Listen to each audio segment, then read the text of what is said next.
বিকাশ বা mobile banking এর মাধ্যমে যদি জাকাতের টাকা পাঠানো হয় তাহলে তার চার্জ কাকে বহন করতে হবে, জাকাত দাতাকে না জাকাত গ্রহীতাকে? জাকাতের টাকা কাউকে না বলে দেওয়া যায় হবে কিনা এবং ভাই বোনকে জাকাত দেওয়া যাবে কিনা? পাকা চুল বা দাড়ি তুলে না ফেলে বেছে বেছে কেটে ফেলা যাবে কিনা? যেহেতু তুলে ফেললে গুনাহ হয় তাই কেটে ফেলা যাবে কিনা? রোজা অবস্থায় স্বপ্নদোষ হলে কি রোজা নষ্ট হয়ে যায়? রোজা অবস্থায় ঘুমের মধ্যে স্বপ্নে কিছু খেতে দেখলে কি রোজার কোনো সমস্যা হয় কিনা? ফিতরা কি আলাদা করে রেখে ঈদের পর আদায় করা যাবে?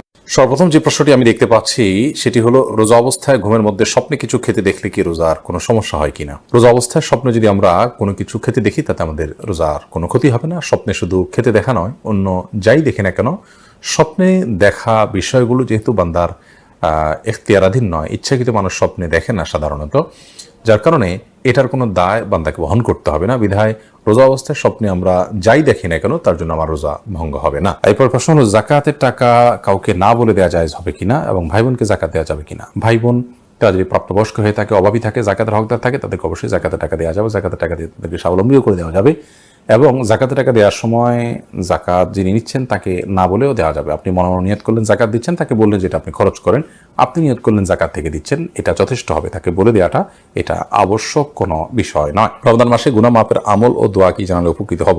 রমজান মাসে গুনাহ মাপের জন্য সবচেয়ে বেশি যে কাজটি করতে হবে তাহলে শিরক থেকে নিজেকে পরিচ্ছন্ন রাখতে হবে, মুক্ত রাখতে হবে এবং হিংসা, বিদ্বেষ, শত্রুতা, মানুষের প্রতি এগুলো থেকে নিজেকে মুক্ত রাখতে হবে। সেই সাথে আল্লাহ রাব্বুল আলামিনের কাছে কায়মুর বাক্যে দোয়া করে যেতে হবে। এটি হলো রমজান মাসে দোয়ার কবুলের এবং আল্লাহর কাছ থেকে ক্ষমা লাভের জন্য সবচেয়ে বড় মাধ্যম। এই বিষয়টি করতে হবে, অপরাধ থেকে, গুনাহ থেকে বেঁচে থাকার চেষ্টা করতে হবে। এরপরে প্রশ্ন হলো, রোজা অবস্থায় স্বপ্নদোষ হলে কি রোজা নষ্ট হয়ে যায়? উত্তর হলো না, রোজা অবস্থায় স্বপ্নদোষ হলে রোজা ভঙ্গ হয় না। একটু আগে আমরা বলেছি, স্বপ্নে যাই কিছু দেখুক মানুষ, তার জন্য বান্দাকে কোনো দায়বদ্ধতা বহন করতে হয় না। তবে স্বপ্নদোষের ফলে যদি বীর্যপাত হয়ে থাকে তার ফলে গোসল ফরজ ঠিকই হবে। এছাড়া স্বপ্নদোষের কারণে রোজা ভঙ্গ হবে না। বর্তমান সময় মহিলারা বাড়ি বাড়ি গিয়ে মাহফিল করে এবং মহিলা বৈঠক করে, ইসলাম এবারে কি বলে? মহিলাদের মধ্যে দিন প্রচারের কাজ, দাওয়াতের কাজ করতে পারেন, সেটা শরিয়ার সীমানার মধ্যে থেকে পর্দার বিধান মেনে অভিভাবকদের অনুমতি সাপেক্ষে এবং যদি তারা নিজের জায়গা থেকে তারা দাওয়াতের কাজ করতে পারেন, আজকাল মোবাইলে অনলাইনে বিভিন্ন করা যায়, সেক্ষেত্রেও যদি সীমালঙ্ঘন না হয় সেটি তারা করতে পারে না। অনেক মহিলারা এই জাতীয় তালিমের মধ্যে মাশগুল হয়ে নিজের সন্তান, স্বামী, সংসার এগুলো থেকে তারা অনেকটা উদাসীন হয়ে যান, যেটা অনুচিত।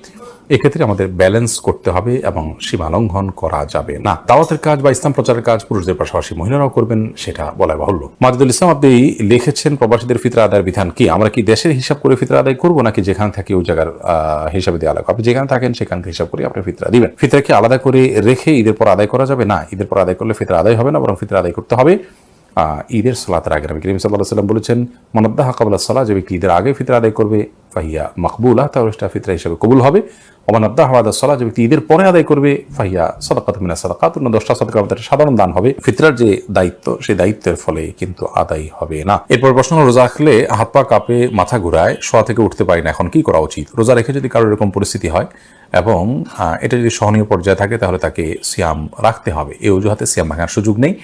আর যদি এটা চরম পর্যায়ে পৌঁছে যায় এবং কোনোভাবেই যদি এটা তারা করতে না পারেন, অর্থাৎ এই সিয়াম রাখতে গিয়ে তার মাথা ঘোরানো এবং হাত পা কাঁপা, এটা যদি চরম পর্যায়ে পৌঁছে, যেটা অসহনীয় পর্যায়ে এবং আশঙ্কা থাকে তার জীবনের উপরে, ডক্টর দেখানোর পর ডক্টরও যদি তাকে রেকমেন্ড করেন, যিনি সিয়ামের গুরুত্ব বুঝেন, এরকম ডক্টর, অভিজ্ঞ ডক্টর, তিনি যদি বলেন যে সিয়াম ভেঙে ফেলতে হবে, তাহলে সেক্ষেত্রে রোজা না রাখার সুযোগ আছে। কিন্তু সামান্য একটু শরীর খারাপ লাগছে, তখন তো রেস্ট করবেন, শুয়ে থাকবেন, কিন্তু রোজা ভাঙতে যাবেন না ঠুনকো অজুহাতে। এরপরে প্রশ্ন হলো, রোজা অবস্থা যদি হস্তমৈথুন করে তাহলে রোজা ভেঙে যাবে কিনা? ভেঙে গেলে যদি সাথে সাথে ফরজ গোসল করে পুনরায় রোজার নিয়ত করে তাহলে কি রোজা হবে? না, এর ফলে রোজা আর জোড়া লাগবে না।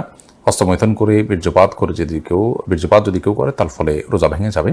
এই রোজা তাকে পরবর্তীতে রেখে দিতে হবে এবং এই রোজার ভাঙার ফলে তাকে কাফারাও আদায় করতে হবে। অর্থাৎ একটি রোজার কারণে তার একটা রোজা তো কাজা করতেই হবে, সাথে আরও 60টা রোজা টানা ধারাবাহিকভাবে বিরতিহীনভাবে রেখে দিতে হবে। এটি তার জন্য একরকম শাস্তি এবং এটি জঘন্য অপরাধ বটে, যার কারণে আল্লাহ মাফ করুক। এ ধরনের অপরাধ থেকে আল্লাহ তাআলা হেফাজত করুন এবং এই ধরনের অপরাধ থেকে আমাদেরকে বেঁচে থাকার মতো ইমানের শক্তি, তাকওয়া আল্লাহ তাআলা আমাদেরকে দান করুন। এরপরে প্রশ্ন হলো, মানুষ মারা গেলে লাশের পাশে কোরআন পড়া যাবে কিনা? লাশের পাশে কোরআন পড়ার কোনো নির্দেশনা কোন হাদিসে আছে বলে আমরা জানি। মৃত ব্যক্তিকে খুব দ্রুত তার সাথে দাফন কাফনের ব্যবস্থা করতে হবে, গোসল দেওয়াতে হবে, তার জন্য আল্লাহর কাছে দোয়া করতে হবে, ইস্তেগফার করতে হবে, ক্ষমা প্রার্থনা করতে হবে, এটা হলো আমাদের করণীয়। তার পক্ষ থেকে দান সাদকা আমরা করতে পারি, কিন্তু তার লাশে পাশে বসে কোরআন তেলাওয়াতের কোনো ফজিলত নাই। কোরআন তো যারা তেলাওয়াত করবে তাদের লাভ, মৃত ব্যক্তিত্ব এটাতে কোনো লাভ হওয়ার কারণ নেই। এরপরের প্রশ্ন হলো, তারাবির নামাজের মাঝে বা শেষে কি দোয়া করা যাবে? দোয়া তো যে কোনো সময় করা যায়, সে অর্থে আপনি তারাবি সালাতের মাঝে অথবা শেষে আপনি আল্লাহর কাছে দোয়া করতেই পারেন, কিন্তু এটাকে সিস্টেম বানিয়ে নেওয়া, যে 4 রাকাত পর পর দোয়া কিংবা শেষ হওয়ার পর সুনির্দিষ্ট একটি দোয়া গদবাদা হাত তুলে করা, এটিকে সিস্টেম বানিয়ে নেওয়াটা, এটি বেদাতে পর্যবসিত হওয়ার আশঙ্কা আছে। শরীয়ত কোনো কিছু যদি নির্দেশ না করে, সেটাকে শরীয়তের নির্দেশ মনে করে কিংবা সেটাকে শরীয়তের নির্দেশের মতো গুরুত্ব দিয়ে যদি কেউ আদায় করেন, তাহলে সেটাকে সওয়াবের কাজ, এই ইবাদতের পদ্ধতি বা নিয়ম যদি বানিয়ে নেন কেউ, তো সেটি বেদাতে পর্যবসিত হওয়ার সমূহ আশঙ্কা আছে। আপনি নিজে থেকে এমনি কখনো দোয়া করলেন, কখনো করলেন না, সেটা একান্ত আপনার ব্যক্তিগত বিষয়, কিন্তু সুনির্দিষ্ট দোয়ার ফরম্যাট ঠিক করে নেওয়ার কোনো সুযোগ কিন্তু নেই। এরপরে প্রশ্ন হলো, বিকাশ বা মোবাইল ব্যাংকিং এর মাধ্যমে যদি জাকাতের টাকা পাঠানো হয়, তাহলে তার চার্জ কাকে বহন করতে হবে, জাকাত দাতাকে না জাকাত গ্রহীতাকে? গুরুত্বপূর্ণ প্রশ্ন। মোবাইল ব্যাংকিং এর মাধ্যমে অথবা যে কোনো উপায়ে যদি আপনি জাকাত অভাবী মানুষের কাছে পাঠান, তাহলে জাকাত দাতা হিসাবে এটার খরচ আপনাকে বহন করতে হবে, জাকাত গ্রহীতাকে এর খরচ বহন করতে হবে না। জাকাত গ্রহীতা যদি এসে আপনার কাছ থেকে জাকাত নিয়ে যায়, সেটা সম্পূর্ণ স্বতন্ত্র বিষয়, তার খরচ তিনি বহন করবেন। বাট আপনার দায়িত্ব হলো, আপনি যখন তার কাছে জাকাত পাঠাবেন, তখন পাঠানোর খরচটা আপনাকে বহন করতে হবে। ধরুন 10,000 টাকা আপনি বিকাশ করেছেন অথবা এম ক্যাশ করেছেন কিংবা নগদ উপায় বা আরও যে সমস্ত মোবাইল ব্যাংকিং এর ব্যবস্থাপনা আছে কিংবা অন্য কোনো উপায় আপনি পাঠালেন, এই পাঠানোর ক্ষেত্রে যে খরচটা হবে, সেই খরচটা আপনাকে সাথে দিয়ে দিতে হবে। 10,000 টাকাটার সাথে অতিরিক্ত খরচের টাকাটা আপনাকে দিতে হবে, অর্থাৎ যাতে নিট 10,000 টাকা গরিব মানুষ উত্তোলন করতে পারে আপনার জাকাত থেকে। যদি আপনি এটি না করেন, তাহলে সেক্ষেত্রে আপনার জাকাত থেকে যে পরিমাণ টাকা কস্ট হিসাবে বা চার্জ হিসাবে কাটা হবে, সে পরিমাণ টাকা আপনার জাকাত থেকে অনাদায় থেকে যাবে, সেটি আবার আপনাকে আদায় করতে হবে। ধরুন 10,000 টাকা উত্তোলন করতে তার 1,000 টাকা খরচ হলো ফর এক্সাম্পল, তাহলে অথবা 100 টাকা খরচ হলো কিংবা 200 টাকা খরচ হলো, এই যে টাকাটা খরচ হলো, এই কয় টাকা আপনার জাকাত থেকে কম আদায় করা হলো, কারণ গরিব এই 200 টাকা কম পেয়েছে, 9,800 টাকা পেয়েছে হয়তো, কথার কথা। তো সেজন্য জাকাত দাতাকেই পাঠানোর খরচ বহন করতে হবে। এরপরে প্রশ্ন, রমজান মাসে দৈনিক ওজিফা হিসেবে কোন কোন সূরাগুলো পড়বো? রমাদান মাসে পড়ার জন্য সুনির্দিষ্ট কোনো সূরা আমার জানা নেই যে অমুক অমুক সূরাই শুধুমাত্র পড়তে রেকমেন্ড করা হয়েছে।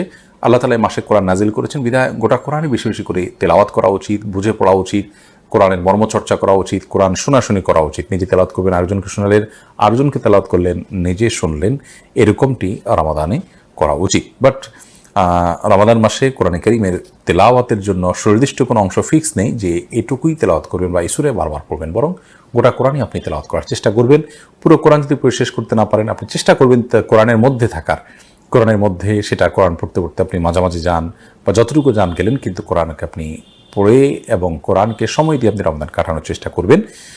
সুনির্দিষ্ট কোনো অংশই পড়বেন এমন কোনো রেকমেন্ডেশন কোরআন হাদিসে আছে বলে আমাদের জানা নেই। পাকা চুল বা দাড়ি তুলে না ফেলে বেছে বেছে কেটে ফেলা যাবে কিনা? যেহেতু তুলে ফেললে গুনাহ হয়, তাই কেটে ফেলা যাবে কিনা? কেটে ফেলা তাও তো এক ধরনের তুলে ফেলার মতোই, যদিও আক্ষরিক অর্থে হাদিসের খেলাফ হবে না কেটে ফেললে, তারপরেও হাদিসে যেটি বলা হয়েছে সেটি দ্বারায় এই চুল অপসারণ করা বা এটাকে লুকানোর যে চেষ্টা করা, সেটার বিরুদ্ধে নবী সাল্লাল্লাহু আলাইহি ওয়াসাল্লাম আমাদেরকে মানে সেটা না করতে বলেছেন, এমনটিও হতে পারে। সে অর্থে মানে আমরা যদি কেটে ফেলি, সেটিও তার সেই নির্দেশের লঙ্ঘন হবে সেক্ষেত্রে, এই জন্য এটা অ্যাভয়েড করা উচিত।